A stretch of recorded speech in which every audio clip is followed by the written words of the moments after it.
Olá, meus irmãos, sejam muito bem-vindos ao canal Caráter Cristão. Meu nome é Roberto Castilho e estamos aqui para a série História na Redenção. Vamos lá para nossas leituras de hoje. A nossa leitura é Gênesis 4, História da Redenção, capítulo 6, Patriarcas e Profetas, capítulo 5. E gostaria que vocês dessem uma atenção nos capítulos de Testemunhos Seletos 2, capítulo 25, e Testemunho para a Igreja, volume 1, capítulo 15. Depois eu vou explicar para vocês o porquê, ok? Vamos fazer a nossa oração? Querido e amado Deus, mais uma vez estamos aqui agradecidos ao Senhor por mais uma oportunidade de falarmos sobre o Teu amor. Nos ajude a compreender as Suas verdades e a colocarmos em prática em nossas vidas. Perdoe nossos pecados, nos purifique e nos guarde. Em nome de Jesus te pedimos e agradecemos. Amém. Bom, meu querido irmão, vamos então para esse capítulo 6, que o título é Caim e Abel. Bom, nós temos algumas coisas muito interessantes para comentar, mas eu gostaria de começar hoje de uma forma diferente. Nós vamos ler o primeiro parágrafo desse capítulo. Diz o seguinte: Caim e Abel, filhos de Adão, diferiam grandemente em caráter. Abel temia Deus, Caim acariciava sentimentos de rebeldia e murmurava contra Deus por causa da maldição pronunciada sobre Adão e porque fora a terra amaldiçoada por seu pecado. Estes irmãos tinham sido instruídos com respeito à provisão feita para a salvação da raça humana. Deles era requerido que praticassem um sistema de humilde obediência, mostrando sua reverência a Deus e sua fé no Redentor prometido e dependência dele. Mediante o sacrifício dos primogênitos do rebanho e sua solene apresentação com o sangue como oferta queimada a Deus, este sacrifício devia levá-los a ter sempre em mente o seu pecado e o Redentor por vir, o qual devia ser o grande sacrifício pelo homem. Aqui nós estamos vendo, irmãos, que ambos os irmãos sabiam como deveria ser feita a oferta. Então Caim não fez o que fez sem conhecer. Adão passou muito bem o que deveria ser feito, tanto que Abel fez e Caim não, tá bem? Uma outra coisa importante é a diferença grande entre eles. Abel temia o Senhor. Já Caim acariciava a rebeldia. Ele achava que Deus era o culpado por Adão e a terra estarem da forma que estava. A gente gosta de ser muitas vezes Caim, né? Gostamos de colocar sempre a culpa em Deus das coisas que nós mesmos estamos fazendo. Uma outra coisa é que nesse capítulo vai ter momentos em que vão dizer que Caim, aparentemente ou por fora, exteriormente, ele não tinha nada de diferente de Abel. Eles eram cristãos da mesma forma, mas interiormente eles eram totalmente diferentes. Isso é uma lição para nós. Às vezes gostamos de mostrar para os outros que somos cristãos por fora, mas dentro de casa somos completamente diferentes. Que nós possamos tomar cuidado quanto a isso. Uma outra coisa que eu achei muito importante é que Caim achava que sabia mais do que Deus. Por que você está dizendo isso, Roberto? Simples. Deus pediu para que eles matassem o primogênito do rebanho e levassem as frutas. Tá? As frutas, vocês lendo o capítulo vão ver que fazia parte também de todo esse contexto. Só que ele não levou o cordeiro e somente as frutas. E não há remissão de pecado sem sangue. O cordeiro era a peça fundamental, mas Caim achava que não, que ele sabia mais do que Deus. Quantos de nós, muitas vezes, achamos mais do que o próprio Deus? Deus diz para nós não comermos tal coisa, não bebermos tal coisa, não vestirmos tal coisa, não... E a gente, não tem nada. Eu sei mais do que Deus. Que nós também possamos tomar cuidado quanto a isso.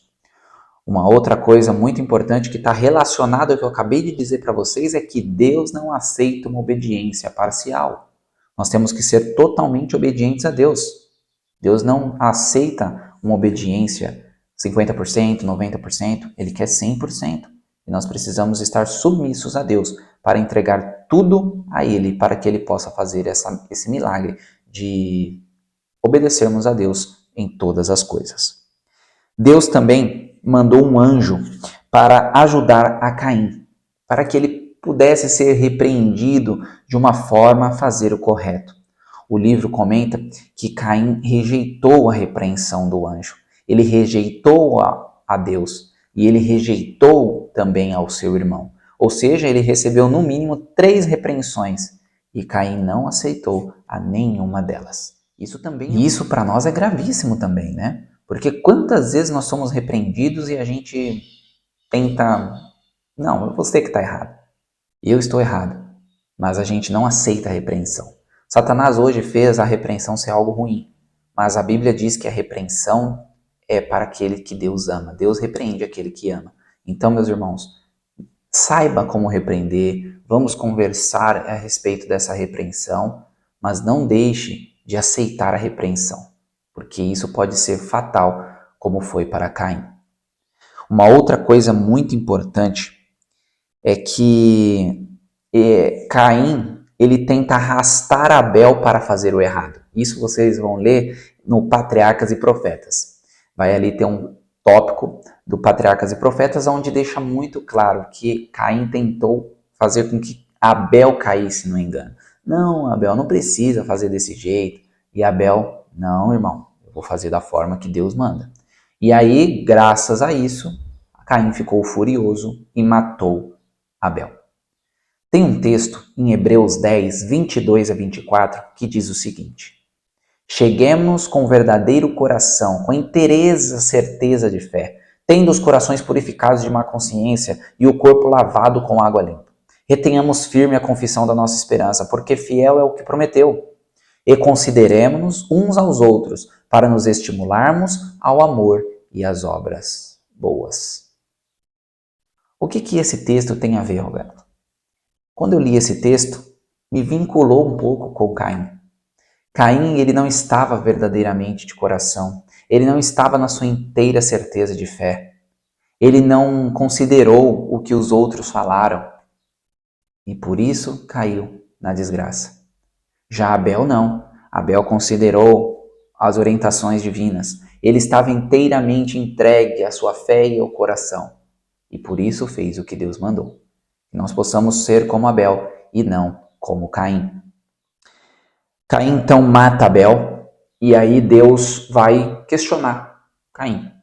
Caim, onde está o seu irmão? E ele, por acaso, eu sou o guardador do meu irmão? E aqui vem uma das lições mais importantes desse capítulo. Irmãos, saiba que eu e você somos sim guardadores do nosso irmão. Se você tem um irmão que está na igreja, necessitado, precisando de ajuda, tanto física, espiritual ou mental, e você não faz nada, você é guardador do seu irmão. E por isso que eu pedi para que vocês lessem o capítulo de Testemunhos Seletos 2 e Testemunhos para a Igreja, capítulo 15. Por quê? Porque os títulos desses capítulos são exatamente guardadores do meu irmão. Nós possamos ler esses capítulos e entender que nós temos sim uma responsabilidade quando estamos na Igreja de Deus para ajudar as pessoas na salvação. Caim, por acaso sou eu o guardador do meu irmão? Obviamente Caim estava mentindo ali e Deus sabia. E aí uma nova maldição é realizada ali sobre a terra.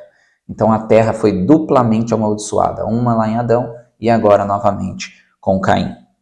Caim aceita a descendência da serpente, porque muitas pessoas dizem que Caim ele era descendência da serpente e Abel era descendência de Deus.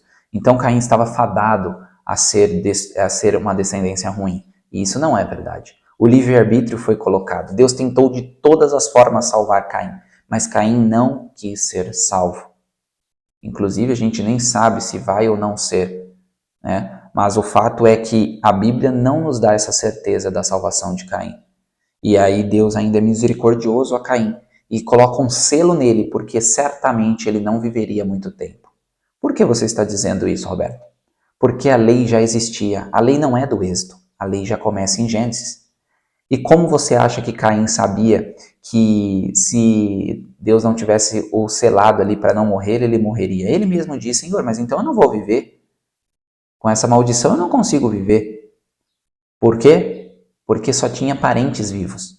E a lei se alguém matar um parente, o outro parente pode matar essa pessoa que matou, mais próximo, faria Adão e Eva matar Caim. E isso seria uma dureza demais para o próprio pai e filho e para Deus também. Então Deus coloca essa marca em Caim para que ninguém o matasse, porque ele seria com certeza ele só tinha parentes vivos e ele morreria assim que possível, tá? Então Deus mostra que a misericórdia dele, a graça de Deus a Caim, mostrando que ele tinha ainda oportunidades.